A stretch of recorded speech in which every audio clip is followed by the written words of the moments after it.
Hi. Hi, Papa. You want out? I'm trying to go live a lot in the days leading up to the webinar because it's coming up. We are now several days into August, and I want to continue to put the word out there about it. So I'm also putting off finishing up my portfolio for my trauma recovery coaching certification. I'm almost done.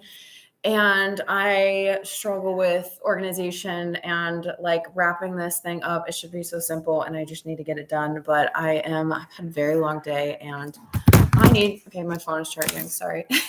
I need a little break from that. So I thought I would come on here. And again, yeah, I don't usually do bunches and bunches of Instagram lives, but I thought I would come on here and hang out for a bit and answer questions or just hang out with all of you. There are a lot of new people on my page right now. So anyone who has any questions about abuse or traveling with me, I have not been talking about the Greece trip that I have coming up that I will be hosting in August of 2023 because it is a whole year away. And right now I have a couple of other things that are coming up. A lot of details for that. They're kind of coming. And as soon as the website is up and ready for people to be able to book for the meet and greet in Austin, I will start sharing that and getting the word out so that you can all come to that. But I also have this webinar that's coming up on August 18th for people who are stuck in abusive relationships, people who have maybe left but don't really understand what went on, don't know how to heal from it, everything like that. So I just want to come on here. I don't know how long I will be hanging out, but just another little reminder that is coming up. Hello, YouTube friends. How's it going? Just want to let you know that I do see you. It is Friday night. So I don't know if anyone is actually around. I don't usually go live on Friday or Saturday night. What am I talking about? I don't usually go live. I'm usually hanging out with the kiddo. That resource is available, that it's going to be very helpful information, that if you can't make it on August 18th, it will be recorded and sent to you. You can have it in your inbox to watch any other time forever if that suits you. Or if you don't feel comfortable actually attending the workshop, which no one will know that you're there, no one will see you. It's going to be very private and safe to attend. But yeah, whatever works for you. I'm going to grab some water. All of a sudden, I got really thirsty.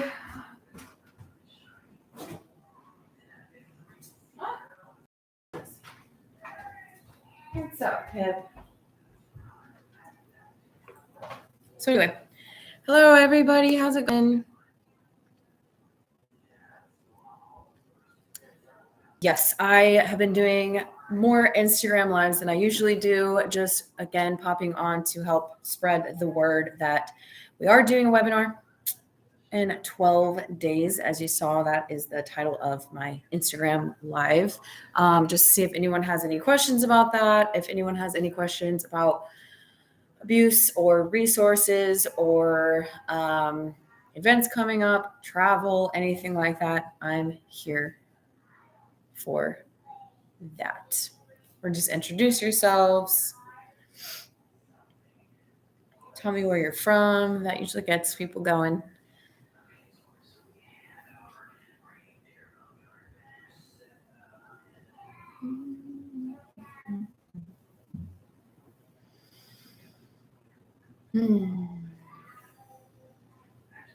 I don't recognize any of the names that are popping up on Instagram. So yes, if you are new here, especially, please feel free to say hello and introduce yourself. Obviously, I can't remember everyone, but I do tend to remember the people who pop on and ask questions and things like that. So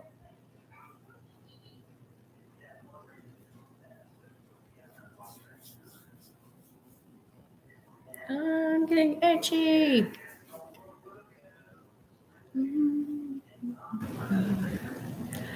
Really don't want to finish this.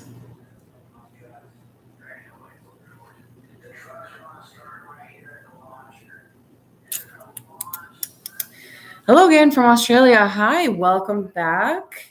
Second night live in a row. Not my usual. Don't get used to it.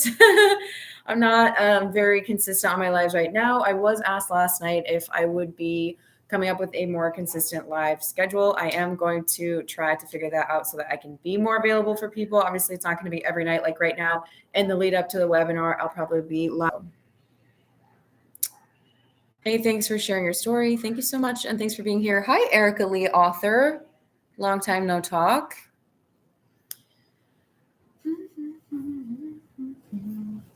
I don't know. What time is it in Australia right now? I've just learned about reactive abuse. Have you talked much about that? I talk about it in waves. Whenever I create content about it, it seems to be very controversial. People are very passionate about that whole subject. Mutual abuse, which isn't real, reactive abuse. I have made a lot of really graphic or like vivid, not a lot, probably 4 or 5 videos about reactive abuse. It's a very real thing. I think it's very important to talk about, to spread awareness of, to educate on, because it's a incredibly useful tactic that abusers use to make you look crazy, to make you look like the crazy one, so that you think you're the crazy one, so that, you know, you don't talk about what they did, because then you're going to have to talk about what you did. And yeah, it's a very powerful tool. 10:50 in the morning and it's cold where I am. Oh yeah, it's like when abuse is a very misunderstood. People don't understand what it is. People don't learn about what it is. First responders and court systems and things like that don't know what it is, or don't haven't been educated or trained on how to deal with that. So it's very, very important. And I'm hoping that more people who learn about it, more people who talk about it, it will spur organizations to get more training on it. It will spur people to take it more seriously. It's definitely something that, like, again, everyone should be aware of when someone is telling their story, when someone's coming forward for help, things like that. If you go to the police, that the police should be able to say, like, okay, at first glance, you look crazy and abusive, but hold on, why is that person so calm? Why is this like, okay, we have the abuser right here, we have the victim right here. Topic, please. I am here to talk about whatever 12 days left is just in response to people who have maybe left but still don't exactly understand what they went through, are trying to figure out how to heal from this. There will be 5 of us survivors / content creators on the panel, and we will be asking questions, interviewing the author. There will be Q&A at the end and things like that. It's going to be awesome. So I've been doing more lives lately, kind of like helping in the lead up to that.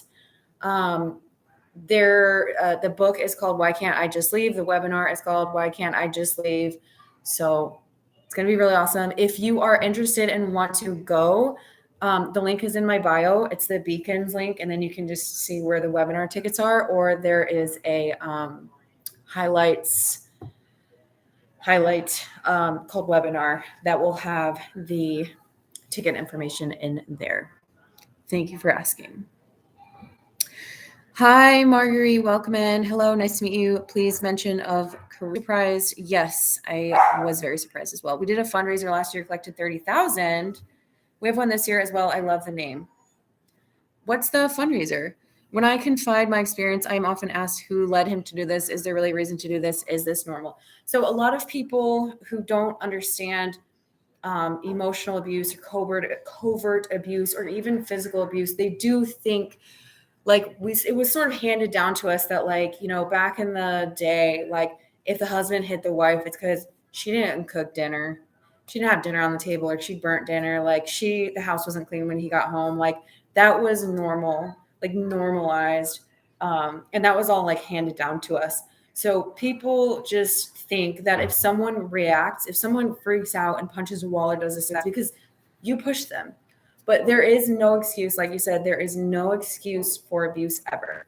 There is no excuse. It doesn't matter if you're yelling. They should not react physically. It doesn't matter if you're crying. They should not emotionally abuse you. They shouldn't gaslight you. They shouldn't do any of that. Like, none of this is okay. But people tend to think that, like, if you were mistreated in a relationship, it's because you chose the wrong partner. It's because you probably did XYZ to them. It's because whatever. No, it's because this person is abusive for whatever reason. Again, no excuse. It's because they're abusive, period. And we just happen to be with the wrong person. And most likely those people will continue to do it. They did it before us. They'll do it after us.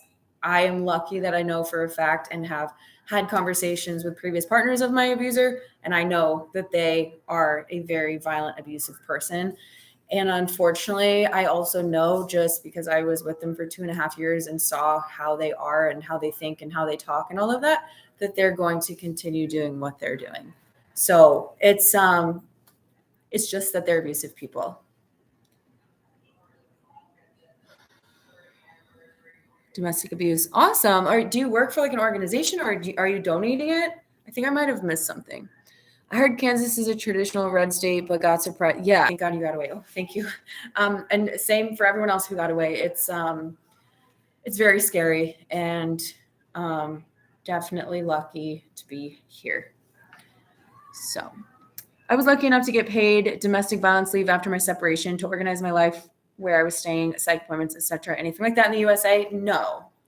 Thank you for saying that. I did just see, because I follow a domestic violence organization that is out of Australia, and I did see, I don't remember exactly what it was, but they just recently passed a law that was something like that, where it was like adding to help for domestic violence survivors. And I got really excited for a second. I was like, of course, this is not in the United States. Like, we are so far behind. And I'm not here to trash the United States, but, we were all taught that this is like the greatest, the best country, that everyone in the world should look up to us, that everyone wants to live here, blah, blah, blah. But we are so far behind other countries in a lot of ways. I also read in federally passed. Yeah. I also read in the book that I'm reading for the webinar called Why Can't I Just Leave, that I think it was the UK, Australia, might have been New Zealand, but it was another generally English-speaking country that coercive control is illegal. So anything that falls under coercive control is illegal, but that's not the case in the United States. In the United States, it's like, well, he did punch her, but it's okay, because I don't want to use gender, because y'all know I'm a lesbian and I'm out here spreading awareness of queer abuse. So I didn't mean to just like put that on a man, but it's like, well, they punched this person because she started it and she was doing this, so she reacted, blah, blah, blah. And it's just like written off, or excuses. Well, they had a really hard upbringing. Well, their parents were alcoholics. Well, they're whatever. No. Yeah, Kansas abortion law. We made one, LOVE, Ladies Oppose Violence Everywhere. Oh my gosh, I love that. Do y'all have social media? Send it my way. I'd love to follow. I'm going to ask our ladies on our fundraiser committee to read before our event. Sounds like a great book. It is a great book. I was just reading it right before I hopped on here. I'm trying to catch up on my reads. That's a lot. So yeah, what's next, y'all? What other questions do you have, or other experiences that you just need to be, seen and validated for? Because I know it's a super lonely time. If another red state will have similar results to Kansas, I will have another surprise. Like, I know, Alabama or Georgia. I wouldn't count on it, but you never know. You really never know. Hi, Emma. How's it going? We're just hanging out. I've been going live more often lately on Instagram, just because at night, Ad and I are staying up. I was like struggling with his sleep, and we are staying up later. We're sleeping in. We're kind of like doing our own thing. And at night, before we do our nighttime routine, we both have like, I'm working on stuff or going live, and he's choosing whatever he wants to do so that we can do our nighttime routine a little bit later. And so I forgot what I was going to say. So I'm on live. Yeah. Parallel parenting is necessary sometimes. I wish I would have known about it 4 years ago. Do you know why this isn't talked about more? Yeah. I mean, I don't specifically know why, but yes, you're right. It's very important to talk about. I have a lot of people reaching out to me and asking about co-parenting with a narcissist, which I do not have experience with. I co-parent to the best of my ability, to the best of his ability, with my son's biological, legal parent, my ex-husband. And So I never co-parented, parallel parented or whatever with my abuser. Once I realized what was going on, once I realized that they were also abusing my son and left, I cut them off. They weren't, they had never had access with him anymore. So why is parallel parenting not talked about? There are some creators on TikTok and Instagram who talk about parenting with an abusive person. Lisa Sunny from Stronger Than Before. Hi Jules, how's it going? Roller Coaster of Love. Oh, who am I missing? There's one more in our group. There's one more in our group who talks about parallel. The Chelsea mom, she is as well. And so here's the thing. So more people are talking about it, sharing their experiences and things like that. And I'm hoping that that can be helpful to the people that can't find resources anywhere else, because like you said, it's just not there. I think it's not talked about because, like you said, courts should acknowledge. I think when it comes to like when you're getting a divorce, the courts are like, you have to co-parent together. Do this class about parenting your children together. Everything's fine.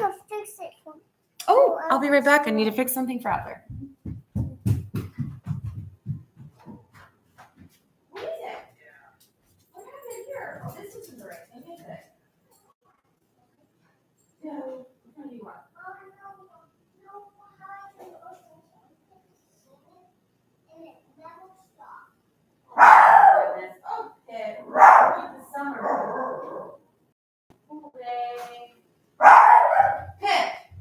Goodness. Ow. Stepped on. So,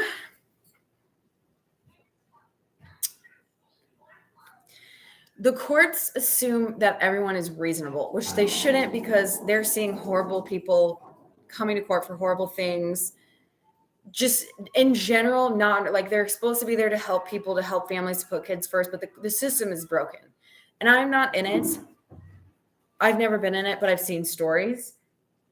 And they're like, let's do our best to keep these kids with these parents, but like the parent is abusive, the parent is using the child as a pawn. It's just a really big mess. So yeah, hang on, I think I missed something. Where do you live? New York? I don't really live anywhere, but right now I'm in Indiana. Some people say how your partner treats you is B. Isn't lights off, but I commend you. Thanks for popping in here and hanging out. Yes, but why did you stay so long with him? Nobody understands you too. If it's so bad, why are you here? If I'm so bad, why don't you just leave? Because they know that you're not going to. They know it's not easy to leave. They know that they have you cornered, essentially. My abuser quite often would say, just leave then. Go back to your son's dad then. But, obviously they said his name, but go do this, go do that then. Because they knew that I wasn't going to. And they can say those things, they can hurl those things at you, and people can say those things because they don't understand what it's like to be in that situation.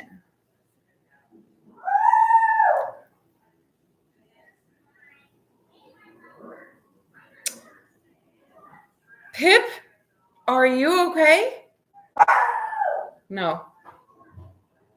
She's not doing great. I don't know if she's... Hi, some people say the way your partner treats you or is not working out.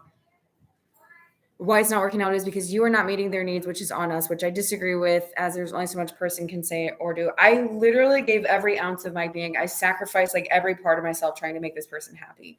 And so many survivors of this kind of abuse will tell you the same thing. At some point, you have nothing left to give. And if you're like me and you have a child, you're running out of stuff to give them, but like obviously you're pulling it out of the deep dark, whatever, and keeping that bond with them, doing whatever you can to like shelter them from abuse. Like you're keeping your abuser from lashing out, like constantly trying to protect, whatever.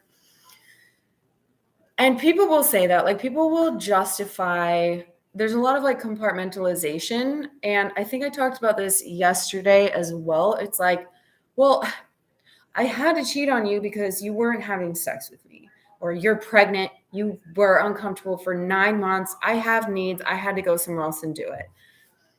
You never do this, you never do that. That person came along and they did. Well, if we're talking about a narcissist, they're lining up this other person because, you didn't give them enough supply, or this person came on and it was better supply or something like that. And they're just hopping supply around and around and around. My podcast / it'll be on YouTube as well. My video next week is going to be about supply. So just putting that out there, and like all the poor little supply on the shelf and everything like that getting pulled off and on and whatnot. But it's a big mess. And there's no excuse to treat someone that way. If you're miserable in a relationship, unless you're being abused and there's entrapment every time you try to leave and all of that stuff. If we are two reasonable people and I'm unhappy in a relationship, I can figure out how to get out. I can have a conversation with you and I can say, this isn't working, blah, blah, blah. I don't have to go abuse you, cheat on you, and do all this stuff because you're horrible. No. Wow, Indiana, maybe Indianapolis. I heard former Vice President Mike Pence. Okay, I don't want to talk about Indiana. The ex is about to drop off our dog. Wishing you all a lovely, peaceful, and narc-free weekend. Thanks, Lindsay. Awesome. Thanks for hanging out.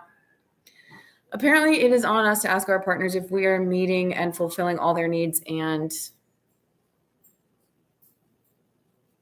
hey, Jasmine. Yeah. And that's part of the whole blame shifting. I'm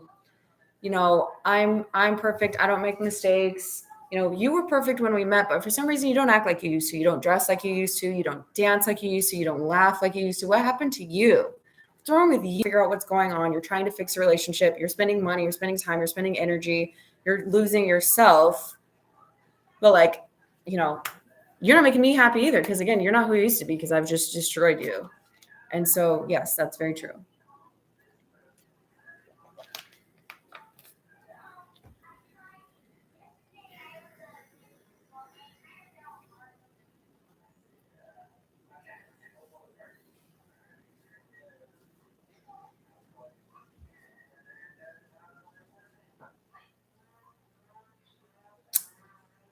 Hey, Lee, how's it going? I'm just on my laptop webcam, and I'm also on my phone on Instagram.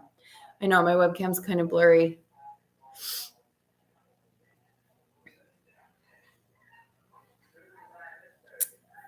Okay, I don't know anything about Alabama either. I don't know why we're talking about all these states because I don't really know what any of that is.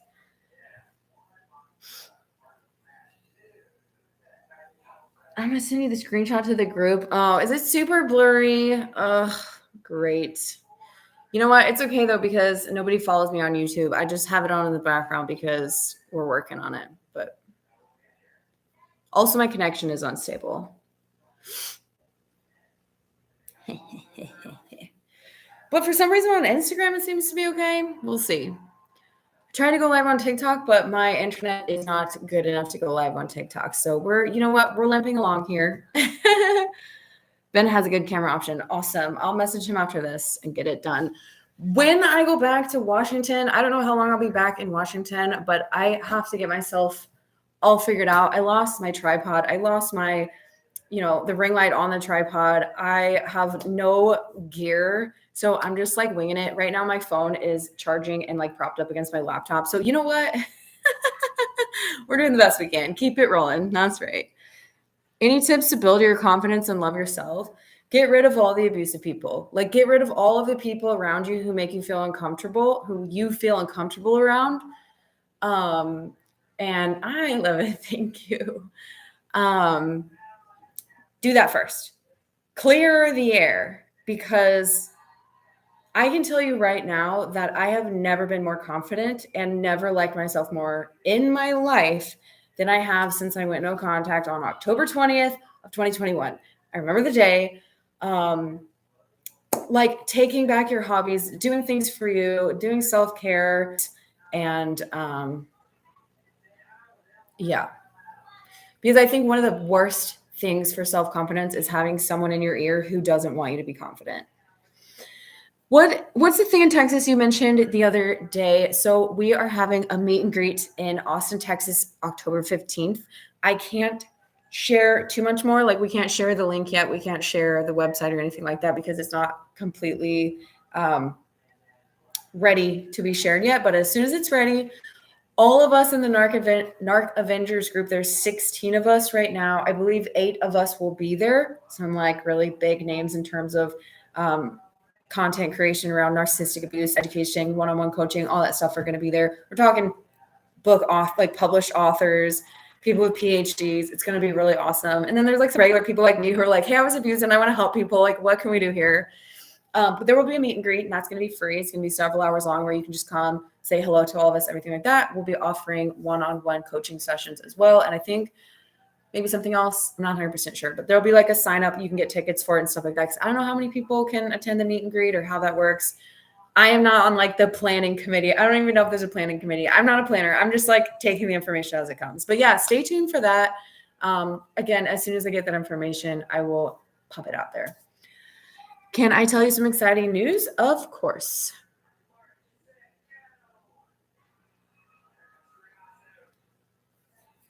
I hope that helped about the confidence building.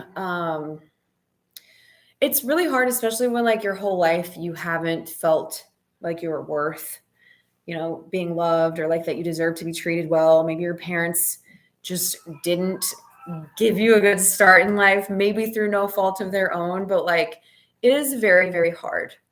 But again, having your voice be your like the voice that's telling you who you are, like I know who I am, this is who I am.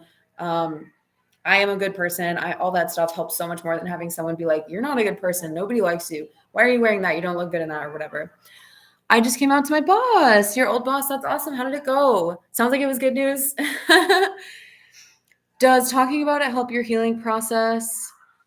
I'd love to, but I'm bound by courts to keep quiet. And I think talking about it would be so liberating. Are you bound by the courts forever? Or is this like a temporary order? Or if you feel like sharing? It did help me because if you weren't following me, basically when I left, I thank you for the donation, whoever that was. Thank you so much. I appreciate it. I left for 90 days. I've told this whole story, and actually my podcast episode, it's also on YouTube from this week, was about what I did for those 90 days. And one of the things that I did was took my son and we went to we were with my family here in Indiana, and I just kind of like broke the trauma bond. I broke the trauma bond, and I just let myself feel everything. I just let myself like basically turn into a ball of nothing. And my family picked up my slack with Adler and everything like that. And then I went and visited someone in England for like a week and just hung out and had a good time and visited castles. And then I went to Spain, and I had this somehow I had the foresight to know that I was going to need this first, then I was going to need like a fun time for a week. And then I was going to be in Spain, my favorite place. It was going to be quite an aha moment. And I would talk about it in my stories. At some point, I would like to go back, save some of them and share them and say, hey, this was me processing my trauma bond breaking. This was me processing some of the abuse that I experienced at the time that it was happening, because I was doing it in real time. And that helped me so much. Right now, what I'm doing, what I'm sharing isn't necessarily helping with my healing process, because I have done so well with that. That's not to say that I don't still struggle. I think that for me, going completely no contact with my abuser, everyone who knows them, and then even removing people from my life who, again, that I felt similar to how I felt with them. So walking on eggshells, people pleasing, never knowing where I stand with you. You're kind of picking on me a lot. Why'd you say this? Why'd you say it like that? Why didn't you tell me about this person that you were hanging out with last week? Who is that person? Give me all the info.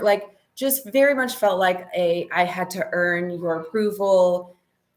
I feel below you, all of that. I've cut all of those people out. And then I think honestly, staying single has been one of the biggest things that has helped me as well, because it's just focusing on me, focusing on my kiddo, focusing on what I want to do with my life. And so right now, talking about it publicly, it felt like I was the only person who was going through this. I felt like I was the only person who had ever gone through this. I felt like I was crazy. It was the most lonely time in my life. And knowing that I'm changing that for some people, I wish I could just save everybody, is really rewarding. And it keeps me going, because sometimes it's exhausting and I don't want to talk about it anymore. Yes, definitely. Thank you. It went amazing. She was so honored. I told her I cried because I'm so happy. I love that. I love that so much. Forever. Oh my gosh, I'm so sorry. That's horrible. That's really horrible. Nobody should be silenced like that. That's a horrible, horrible, unfair, unhealthy way to have to live. All right, I got to look at this picture.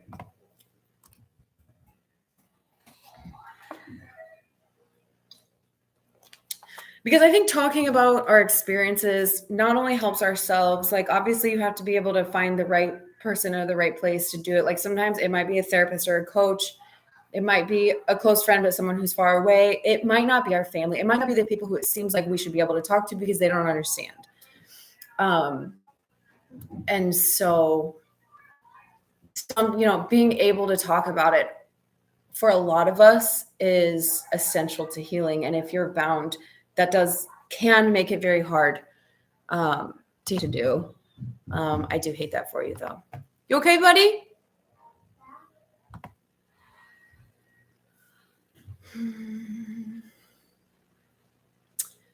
Apparently, my YouTube stream looks horrible. Mama, I am hungry. You're hungry? What do you want me to get you? I don't know. Oh, yeah, do you want to go see what they have? This is one of the things I love. Okay, I'll get you something in a second. So we're at my mom's house. It's grandma. And for the last little while, for some reason, wherever we're staying, I say, what do you want to eat? He goes, what do they have? What do they have? It's just so cute. I can talk in therapy, no social media or anything like that. I've wanted to write a book. Maybe one day I'll get approval from the court. But can you change the names and change stuff like that? Because that's crazy. Blippi. Oh my goodness, it's so hot in here. Oh, this has been a really good live. At first, I wasn't sure anyone would be on because it's random Friday night. And again, I don't usually pop on Friday nights. I'm trying to load this picture that Lee just sent me. Do you want apple?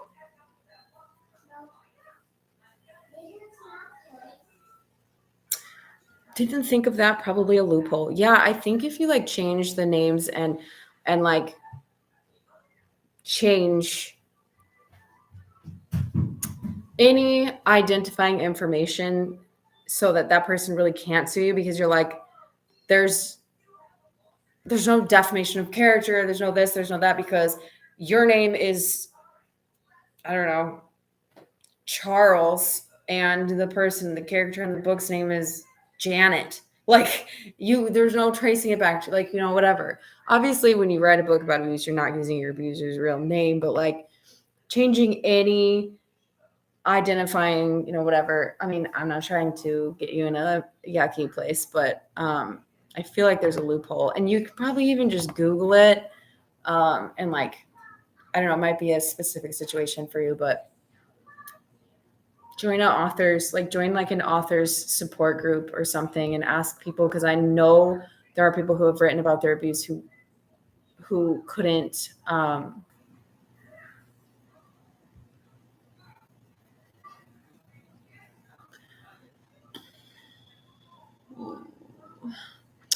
Okay, I need to I don't have to hop off right now, but I need to finish my portfolio, because as soon as I finish my portfolio for the trauma recovery coaching course that I'm doing, I will be able to start coaching. I do have a list, and I'm only taking so many clients, but if that is something that interests you and you think that you might want to work with me, DM me on Instagram or email me. Get me your email so that I can contact you when I'm ready to start coaching. So that we can start working together as soon as I'm ready. We can hit the ground running. I know there are a lot of you who had been asking if I was coaching a while ago, and I was like, hang on, I have imposter syndrome. I have to prove that I'm qualified to do this. And I am doing that, and I'm so close. I just really have to get this portfolio off. I'll probably get that done in the next couple of days. I don't know how long it will take them to look over it and be like, you did it. Or if they'll be like, oh no, you suck. Try again. But yeah, that is definitely something else. And again, the webinar is coming up August 18th. I really, really, really would love to see some of you there. I know that it could help so many of you. It's going to be really awesome information. For anyone who is still stuck in an abusive situation, has abusive parents, had an abusive partner, and still just doesn't quite understand what went on or how to heal from it, it will be helpful. There's going to be some really awesome creators in that webinar. I still don't know how I got picked for it. But yeah. Hey, Lindsay, I just realized I never asked your pronouns. I'm so sorry. May I know? Yeah, she, her. It should be on my profile as well. Remember, if you are an ally, please put your pronouns in your bio because it does give us at least a little bit of a hint that you're a little bit aware of our community and that we exist and that pronouns are important. So thanks for asking.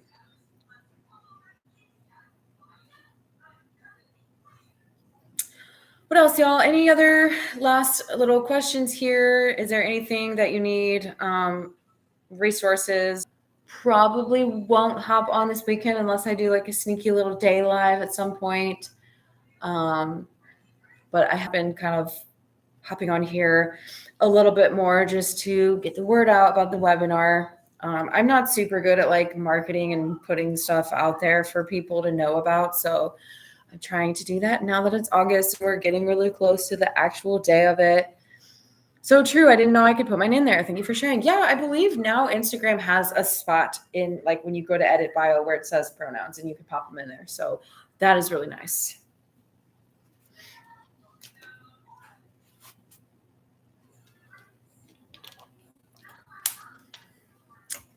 Anything else before I do this last? I think I have 2 more things I need to do. So y'all just tell me to go do it and get it done. Send off my portfolio, get my certification, and get started on coaching and some other projects that I want to do. There's so many things as an Enneagram 7 that I have in my head, and I actually like wrote some of it down. Like, okay, you got to work on this, you got to work on that. And I'm like, get the portfolio done, get it sent in, wrap up this chapter in your life. Start coaching, and you can work on stuff on the. You don't have this looming over you. So definitely need to. I hate wrapping stuff up, and organization is not my thing. Like, why do I have to wrap it up? Just tell me I'm done. Ugh. Oh, well. I'm doing my best. All right, y'all. I think I'm going to go ahead and hop off, but thank you so much for hanging out. This has been another really good live, and I will be back soon. Take care, everybody.